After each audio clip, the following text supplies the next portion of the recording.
Hey everyone, so after, the Brian Man and me, we did a little interview in the actual Gearbox video. We thought we'll do a better one, not in the Gearbox video. So here's Brian Wampler for you people, and I'm going to ask him questions, and he's going to answer them, actually answer them. Real answers. So, Brian, you and Andy Wood, what's the deal? You got the hots for each other, or you just know him from seeing him at NAMM and you pulled him in the booth and say, hey, you want to make some money? How did that come to be? No, actually, Andy, you may or may not know, I'm like a huge fan of like a lot of country music type of stuff. I do know. Yeah. So, and Andy is, he's better at a lot of he's really good at a lot of other things as well. But I kind of knew of him from that world. And he's just a fantastic, like chicken picker type of guy. Even though he does more things, but that's really what kind of drew me to him. And then, going to NAMMs and being in this whole industry, you kind of get to know people, and he's a cool dude, and he 100% is. I did interviews with him, and he's been on my channel for stuff. He's just very down to earth. And I mean, why shouldn't he? He's just a guitar player. We're just normal people. Yeah, you and country, I mean, isn't there like a Paisley pedal and a Mason pedal? I mean, you may or may not know that I like country. Yeah, we know, Brian. We know. Yeah, it's been known that I like to work with those guys. Well, the thing is, they are tone monsters. It's not just shreddy stuff, and you have to straddle that thing between like a clean, slightly overdriven, and then not really super. There's a lot of tone happening in that music. Whereas if you go to like the heavier things, with more gain comes less tone. Yeah, I'm gonna say that. That's just my opinion. I don't know. I mean, with a lot of gain, yeah, you kind of lose definition. You lose a lot of characteristics about the actual sound. I mean. In fact, I mean, you lose characteristics of the string, the pickup. Yeah, I don't think people say about metal guitar players, he's a good guitar player, no question about that. But very rarely do you hear people say he's got a good tone. In heavier styles, you say a good sound, which of course is the pedal, the amp, and the guitar.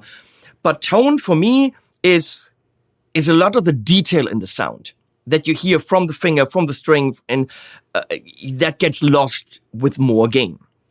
Yeah, it certainly can. That's a tricky thing to do when you're designing a high gain circuit, is making it so it still has some sort of semblance of a tonality that other people are going to like, obviously. I mean, like I think of, and I love the band, but I remember hearing like older Pantera stuff, and I just wasn't a fan of that guitar sound. It fit in what they were doing, but that sort of sound was never something I was chasing versus, something a little like when I hear Ola England stuff, it's just amazing, Yeah, but well, does he have a tone, or is it? For me, it's like you hear John Mayer and he can play two notes and you know it's him. Yeah. And I think with the high gain stuff, and nothing against Ola or any of these guys, but as soon as you have more high gain, you don't recognize the play. Like Steve Vai, you wouldn't necessarily recognize because of his guitar sound, but because of the notes. Because the way he plays, yeah. Yes, exactly. Okay, so let me ask you this again. Tomness. I mean, literally, it's the Tomness. It's just not golden, and it's got, I gotta say, cooler knobs than the Tomness. I love these knobs, by the way. I'm gonna show people if they haven't seen the actual video. Come on, focus. Oh, wait. My camera does eye focusing. And as soon as my eyes are anywhere in the picture, it won't focus on anything other than these beautiful things. So I have to hold it literally in front of my face. These knobs are ridiculously cool. They probably cost a pretty penny. They're expensive. But there's sexy knobs. That's all I can say. So there's a Tomness in there. Why in the world are people gaga over the Klon circuit? Why can't I just say, okay, I use a Tube Screamer, or the Pantheon, which is a King of Tony blues breaker? Is that a thing? Yeah, the blues breaker pedal, not so much like the blues breaker type of amps, but the pedal. But I mean, there are all lower to mid gain pedals. So what's so special about the Klon that everyone goes like, oh my God, I need to spend $5,000 With the Klon circuitry in a sea of pedals that have a lot of similarities a lot of times, the Klon was pretty unique. And especially in the way, like, I don't want to go too nerdy into like circuit details, like, oh, by the way, the voltage is doing this, and we have this impedance on the second op amp. But I mean, it was just doing a little bit different thing, and the way that the gain knob worked was completely different. And for those reasons, whenever you stick it in front of a dirty amp, it's magic. Whenever you run it clean, it's got this really nice warmth to it. And some don't like the gain side. I personally, I do like the way it kind of gets a little dirty into a clean amp. I don't know. It's just a different thing, and I like it. It's a different flavor. And it's totally okay if you just answer with yes for the next question. Yes. So do I really need a Thomann and a Pantheon and a Bell? Do I need all of these on my pedal board? You need all of them on all of your pedal boards. Okay, that's what I thought. And you're probably going to tell me that I need a Thomann plus a gearbox on my pedal board because more Thomann is better. Thomann is how I like to refer to it. Yeah, you need Thomann. Yes. Okay, we should talk about the Thomann only pedal board. Yes, multiple Thomanns. Yes. Well, you had the Metal Zone only pedal board. I can do a Thomann only pedal board. There is arguably no better pedal than the Metal Zone. Very much arguably. Okay, the other side, it's not red in this case. That's your Marshall in a box kind of a thing, right? Sort of. Your high gain modded. Yeah, so Marshall. it's not a 1-to-1 pinnacle, so I'm kind of tailored a little bit towards what Andy was doing and what he was wanting, of course. So it's kind of that circuit, which is kind of a Marshall-y sort of thing. It can get lower gain, but it can also do pretty high gain as well. I mean, if I wanted lower gain, I'm clearly going to go for the Thomann, realistically. But gotta say brilliant because when you have such a high gain circuit, you will have noise. And Andy is a player who doesn't only play humbuckers. Right. So that makes a lot of sense. Plus, once you stack two gain pedals, having a noise gate is a very good idea. I assume the noise gate is here. It looks like as if it's in between the two circuits, but it's obviously at the very end. But it's actually, that noise gate's actually a pretty cool deal. So a lot of noise gates will just take the signal and then they'll throw a gate at the end and try to like turn the volume down in between playing. This one actually takes your input signal, kind of compares that to what's coming in the output and says, all right, there's actually a little bit of note here. We need to take off some of these areas in comparison to what this person's actually playing. So it's it's actually a pretty cool noise gate. So this is what these like high class noise gates do, like the ISP Decimator G-string or the Glenn's cock blocker, which is exactly what they're doing. They have the guitar going through, but then there's kind of like a before and after. You put it like, you could put the clean signal through and then you put all your dirt stuff through.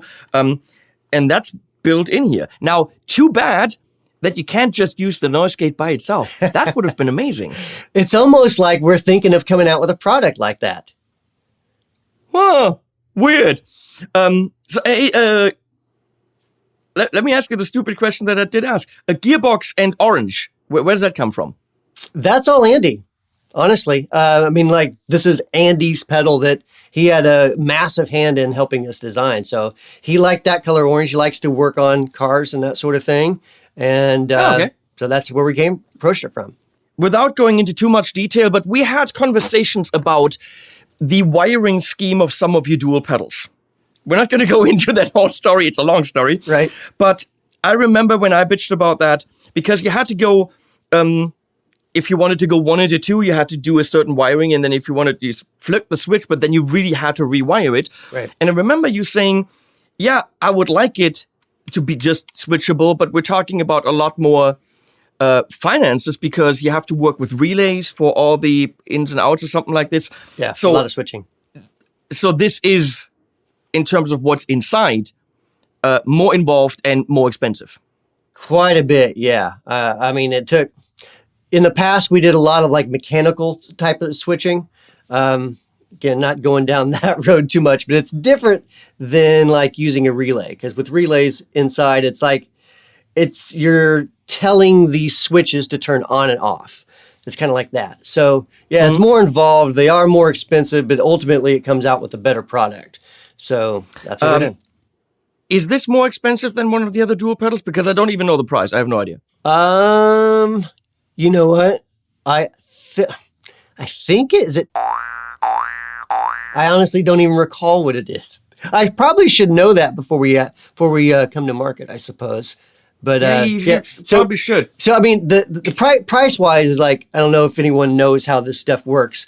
I do like the creative stuff, and then work with a team of people, and they're like, we need to sell it at this because of this and this and this and this. And usually it's because this pedal is incredibly expensive. You keep putting all these relays in and they're stupidly expensive. So before it goes to market, they're like, oh, by the way, here's the price that we got to sell this at. Well, what you just said, we're going to pretend we didn't hear, because it's not going to be to anything. Because if this was to anything, then you would never ever sell a Pinnacle anymore or a Thomann, because a Thomann, I think, is $229 in Germany.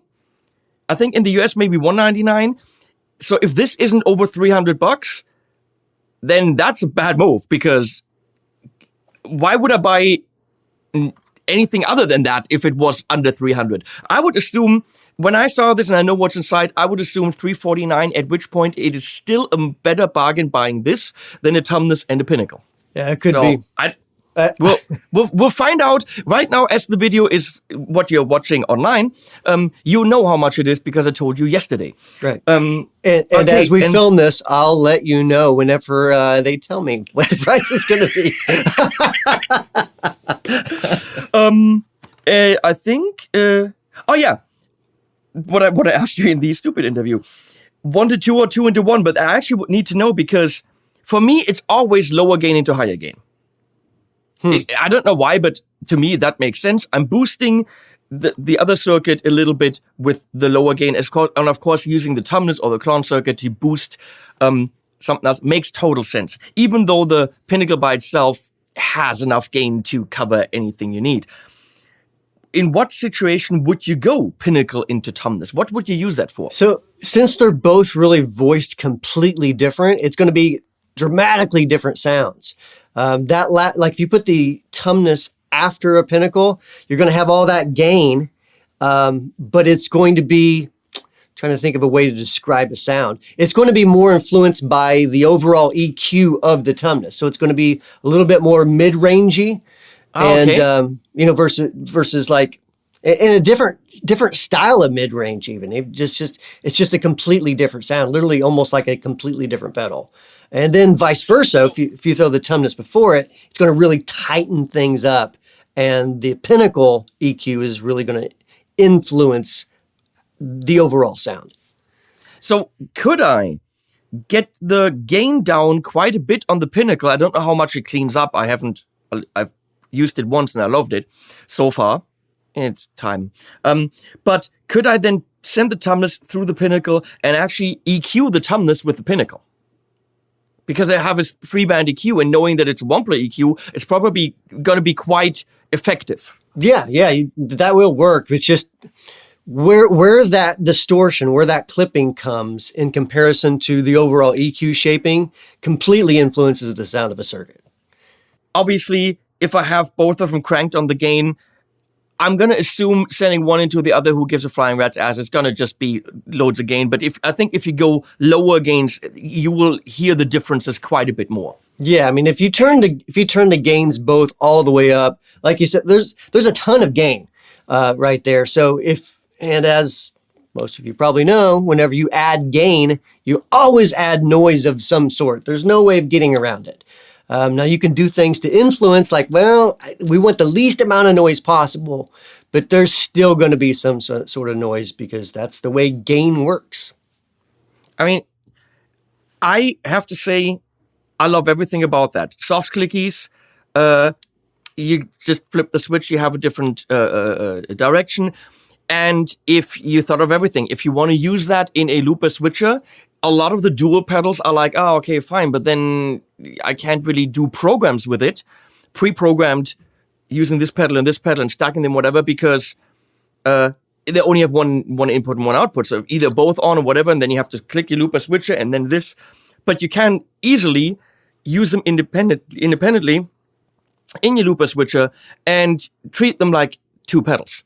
And like, so far I can't fault it. I really have to send it into a whole bunch of amps, which I haven't done as of yet, but you've seen it yesterday. It's time travel shit. I think you have a winner here, except that it's Andy Wood's name on there, and that guy. Well, if you want to, what you could actually do is just take a black Sharpie that out. That's one way to deal with it. Oh, now you're really tempting me. Oh, you're really tempting me because I do shit like this. Oh, but it's such a pretty pedal, and I really, really like Andy. Just mark it out and put Henning right there. Nah. If we did a pedal together, it would not be a drive. We've talked about that a bit. Yeah, it would We've probably talked be about a that. boost, just a clean boost, right, and a buffer. It would be like a Mr. Proper kind of a pedal. Very, very clean boost. Or just a buffer. Or actually, no. It would be an anti-buffer. A buffer takes the impedance up, right? It takes it down, actually, so you don't lose so much height. Okay, then I want a pedal that I put behind the buffer to take it up again. That's possible. That is possible. Has anyone done that? Not by itself that I know of. We incorporate some of that. Well, we will incorporate some of that with some other circuits we have coming out where you have a low impedance, but the next circuit needs a high impedance. So you put basically kind of like a pickup simulator sort of thing, but an analog works better. The Thomann is buffered, right? That's always the big debate. So if I really 100% insisted on using the Thomann and then a pedal after it, like a fuzz face, which is ridiculous, but okay, nobody should use a fuzz face. But let's assume you do that, and you wanted to use the Thomann in front of a fuzz face in it, then you need it unbuffered, then we need an anti-buffer. It's totally possible, yeah. It's not no one really goes into their local guitar store and says, do you have anything that makes my signal worse? But that's me. That's my pedal. Okay, you do the anti-buffer and you put my name on it free of charge. This pedal sucks. You'll love it. You build it and I will sell the shit out of it. We'll sell 7 of them. I guarantee you that. At least 7. And around the foot switch, I want my head. We need knobs that look like your head. Each knob. Oh God! 3D print that shit. we can make it happen. Well, I know you got to run. Thank you so much, Brian. This was a much better interview than the first one we did. What happened there? I have no idea. I guess I was in a bad mood. You got me pre-coffee. Yeah. Who knows? Thank you so much. Now, technically, if Andy shows up on Thursday, which for you guys is in the past, but for me in the future, then what's happening now is I'm going to be talking to Andy Wood right about now.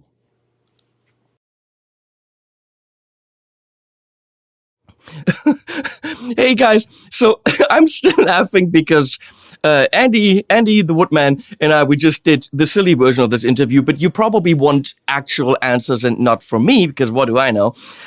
So we're doing this over again. Hi, Andy. Henning, hello, greetings, salutations. Much more excited than in the previous interview.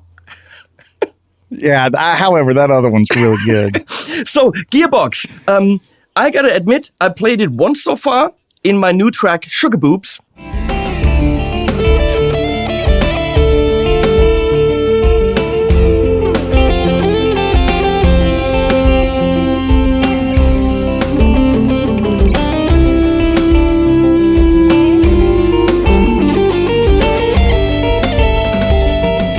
amazing. I mean, I had one sound, I didn't actually set up anything. I just turned it on. I didn't even move any of the knobs. And it was just like, woo! On the new Nick Johnston telly, which is awesome. I think you would like that. Anyway, Gearbox. Where does that come from? You're like a racing car guy? Yeah, man, I've always been into cars. It was kind of a hobby that a lot of my friends, growing up, we were all into. My dad was kind of into cars or whatever. And it's something that's always just been a part of my life. And it's not really NASCAR or anything, just cars in general. I just think cars are cool. And, it's always tough when you're trying to design a signature item because there's two things that are important to me. I don't want it to look like a billboard with like Andy Wood and giant letters all over it, but I want it to be, and I also want it to be timeless. You know what I mean? I think sometimes those go hand in hand. If it's too much, it won't be as classy looking. So in my opinion, like cars, especially the right car, can be really timeless, like old muscle cars or, Lamborghinis are always cool and stuff like that. It's kind of tying in some of that inspiration into the aesthetic. Seemed like a good way to make sure that the pedal's still going to look good in a few years, And luckily, as musicians, we make loads of money and we can buy all the Lamborghinis we can possibly eat, right? Yeah, we're Lambo. Yeah, you're right. It doesn't look like a big billboard. And Andy's wood is rather small, if I might point that out right here. I mean, it's, That's the logo, Henning. That's the logo. Oh, okay. It's because... Don't shortchange me. Don't you shortchange me. It's very... I mean, your wood on here is very tiny. It was a stupid question in the other video, but I'll ask it anyway. Why orange? In my wardrobe is kind of monotone. It's either black t-shirts and denim, or exactly. So I have the same problem. And a lot of my guitars are in the red orange side of the family. And when they're not, they tend to be flat black, very plain, right? So when I was thinking about the color of it, being from East Tennessee, one of our sports teams here that's popular in the United States is their colors are orange. And I just thought I'd kind of pull some of that in. And then, of course, in the automotive inspiration, orange is a big color throughout the years. Dodge used it with Mopar, with the Mopar orange, Lamborghini, Audi. A lot of these companies always offer these really cool oranges. Yeah, there's and then the new Corvette orange is Sebring, which is like a different color. So it's like, it just, there's always, it's tying back into that automotive aesthetic. And I thought it would look good, with kind of a silverish knob, etc. It was just seemed like a nice way to do it and it not look like every other pedal on the market. That's really the thing. I wanted to stand out, but also look classy. I mean, it looks like a standard dual pedal, but it does stand out. Because, I mean, it is the sparkly... It is a car color. It's right. Now that I see it, it's beautiful. It's a car color, for sure. And it is rather small for a dual pedal, which I love. And Brian went... I mean, they went to town on the knobs because these can't possibly be cheap. It's just a very high-endy kind of a feel on it. I love that. And with the knobs, I'm obviously a big Telecaster style player, and a lot of my guitars are Tellies and Telly inspired. And that was one of the things that I thought would be kind of a clever nod to my brand and my thing without it having yet again that big billboard of AW everywhere. Yeah, right. Because they're like dome heads. Yeah. Nice. Okay. The right side is a clon type. It's a clon. It's a freaking 3-knob clon. We don't have to. It's a Thomann. What is it that you like about that circuit that you said, okay, I got to have that? Well, to put a small detail in there, it is slightly modified. First of all, clones and tube screamers are like the working man's, bread and butter type pedals. I don't care who makes it. It's like that style circuit. It's a working circuit. It sounds great. It's like Fender and Marshall. You know what I mean? The thing that I don't like about a lot of clones is when you're setting things to like a unity gain, a lot of times the actual level knob, you'll usually have level, tone, and gain, and the level knob will end up around 9 o'clock. Okay, so if you don't know that and you have no experience with clone style circuits, it'll be super, super loud when you set everything at noon. And one of the things I wanted that was really important to me with Gearbox, it was like a play on words in a lot of ways. A gearbox in Europe is the transmission of a car, but also I wanted it to be the one piece of kit in anybody's workhorse, that just could do a lot of things without being over convoluted. And one of the things that I think is a bit convoluted is when you don't know where unity gain is. So a big thing for me was like what you said, when you pull it out of the box, all the knobs are at noon and it sounds great. That's what I did. I literally just turned it on. It was like, okay, there we are.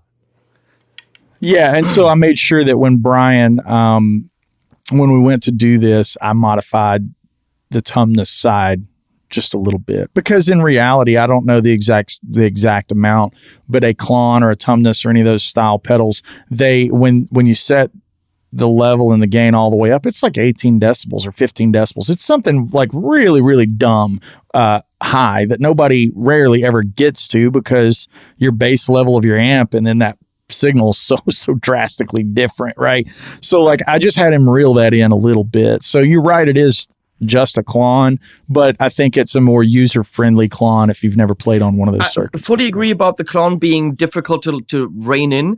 I was gonna ride your ass a bit and make fun of you for saying, well, literally, you just wanted your name on a freaking pedal, so you just said, okay, I want this one and this one, you smacked it in one enclosure and you're done. But Brian also already alluded to the fact that it's not just a Thomann and it's not just a Pinnacle. They're both modified. You did modify the circuits a little bit, which of course brings us to, well, we're going to talk about that later. Let's talk about the Pinnacle side. Obviously, there's a gate. Don't say the gate, just don't. What about the Pinnacle side is the cool thing. Okay, we won't get into the gate yet. The Pinnacle side, Pinnacle has been a pedal in Brian's stable for years and years. And that was actually the pedal that introduced me to Brian's product line. And over the course of the years, it's went through some pretty drastic changes. So me being a guy that has multiple versions, I had every iteration of Pinnacle, right? It's one of my favorite dirt boxes. And the reason is because it sounds great on a lot of different amps, all versions of it, right? But when he got into things like putting 3-band EQ on it versus the tone and contour and all the different variations, by the time he was done with it in the most recent version, it's got several toggles, a side button, boost. It's got a lot of stuff. And I think it'd be easy to say with that many variations, one can get them into trouble really easily on making a product sound bad. That's not just limited to the Pinnacle. Look at a Mesa Boogie Mark IV. I had one of those amps. There's so many things that you can adjust. If you don't know what you're looking for, it's easy to make it sound bad. I know exactly what you mean, because I did one of the first Wampler pedals I reviewed was the Pinnacle Deluxe.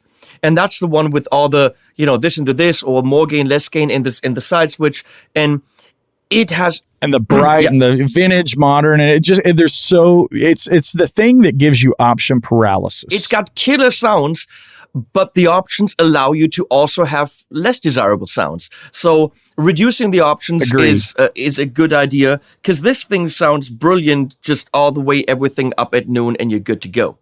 And then there's a noise gate. Yeah, and so what I did was take out a lot of those options, and we adjusted the gain. Jake and Brian and I went around on several prototypes and adjusted the gain and how the level and the gain interact. I can't remember exactly where we landed, but it's not stock. It's not a stock Pinnacle interaction. Again, the thing I'm trying to do is simplify it to where if a guy gets it and he's never heard of me and he just looks down and says, ooh, I like the way this looks, and plugs it in, it sounds awesome. Now with the noise gate, that was another thing that we went through, about 6 different versions of the parameters. If you notice on the pedal, there's only one knob. You don't have input, makeup, gain, all of these things that more elaborate noise gates have, right? The reason is we did that all internally in the pedal. This gate is not designed designed to turn you into Misha from Periphery or Dimebag Daryl, or it doesn't shut the door like this. You know what I mean? The thing that this gate does, it's designed yet again for the guy that's playing in clubs and maybe playing old theaters where you have an idle hum and you step on your dirt box and all of a sudden you have this idle hum that doesn't exist when you're home, but it exists when you're at a poorly wired venue for some reason. So I really, my tech and I went around and around with setting the parameters of the gate to where you just roll the volume of the guitar up, have the pedal on to where you want the amount of distortion that you want, and roll the gate in until it grabs the idle noise floor. And so with that, it doesn't cut off. It doesn't cut off the sustain. That was a big thing, is doing it that way doesn't cut off the sustain of the note. Any dual pedal, when they're stacked, when both sides are on, will give you rather ridiculous amounts of noise floor. That's just, and especially... Yeah, not that one. Well, especially with a Pinnacle, which already has a lot of gain. And if you're pushing that with the clone style circuit, with the Thomann, it's pre-programmed that that there would be a noise floor. Would be, get it? Because of Andy Wood. It's a great addition to a dual drive pedal. It makes total sense. And it's obviously not meant to gent. You primarily do leads when you play with your band. Because otherwise you go to Andy Wood concert and there's a guy standing on stage playing power chords. I mean, what's that all about? Now what's what's funny is, like, I spent so much time trying to find the balancing of the noise floor and the sustain of the gate. I have never cranked the gate all the way up, so I don't know if it'll do the Dimebag thing or not. Which is, so now as soon as we hang up, I'm going to try it out and see if I can play like Cowboys from Hell and do the slammed gate thing. I will do that in the review. Okay, so the reason. I will just answer it. I will ask it and answer it. Why buy this instead of the Thomann and the Pinnacle? Okay, fine, noise gate, but obviously because it is a modified Thomann and Pinnacle. So that's why. Because if you buy a Thomann and a Pinnacle, you don't get the gearbox. You could maybe get there, but not exactly. I think the thing for me is it's twofold, right? It's more space on your board. That's a big one. Like, a lot of times when I'll do clinics or, sideman type scenarios where you go, in my line of work, I'll do, a TV show, a late night show thing. And we're only playing one song, and my board ideally will be this big so I can put it in the gig bag with the guitar. So I know I'm not alone as far as those working musicians out there that don't want to take a huge board, right? So the first thing is real estate. That's major. The second thing would be the noise gate. Those are the two big glaring options that Gearbox has over Pinnacle and Thomann. Again, like you said, you can set Pinnacle and Thomann to get fairly close, like extremely close. But there are a couple of small modifications I did to the circuit to simplify everything to get you to the good tone as fast as possible. Simplicity, I think, is a major thing. Now, you sparked my interest. When you go to a gig where you have a small board, this would give you, even if you don't touch it, a minimum of 3 sounds. There's the Thomann side, there's the Pinnacle side, there's both of them on if you don't touch any of the knobs. But what do you go into? Let's say you're playing a TV gig. Are there amps? Will you feed an amp, or are you going DI with some kind of speaker simulator?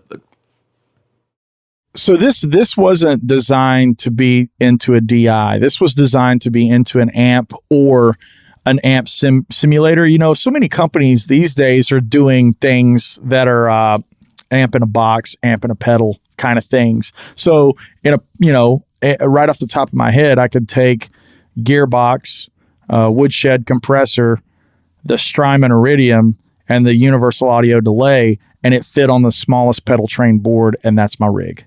That's a good, like, that Universal Audio delay is ridiculous.